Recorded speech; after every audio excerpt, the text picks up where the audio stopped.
Bonjour et bienvenue dans Point Com, la chronique qui décrypte la communication politique au temps du coronavirus. Hier, vous avez entendu ça. Rejoignez la grande armée de l'agriculture française. Rejoignez celles et ceux qui vont nous permettre de nous nourrir. Venez rejoindre la grande armée de l'agriculture française. En clair et en plus simple, venez aider les agriculteurs qui vont manquer de main-d'œuvre pour leur prochaine récolte. Ok, mais quid du confinement ?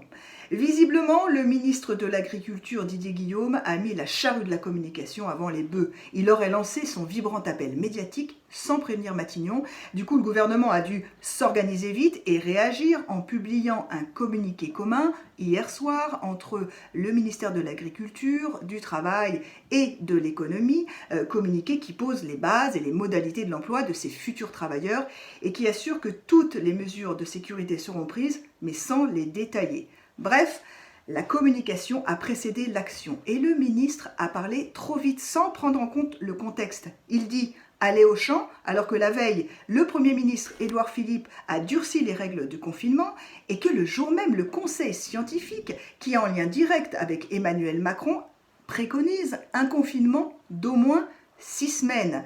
Du coup, le message est complètement brouillé. On comprend que l'agriculture échappe à la règle du confinement, sauf qu'il y a d'autres secteurs comme le BTP qui échappent à cette règle. Et comme le gouvernement n'a toujours pas publié une liste exhaustive et claire des secteurs qui peuvent rester en activité, le message est confus. 66% des Français dans le dernier sondage ELAB sont inquiets d'aller au travail.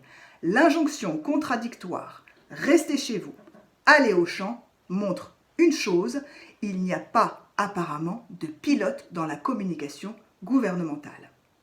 À demain pour un nouveau Point Com et en attendant, n'hésitez pas à réagir sur mes réseaux sociaux avec vos questions, vos commentaires sur Twitter, Instagram ou Facebook.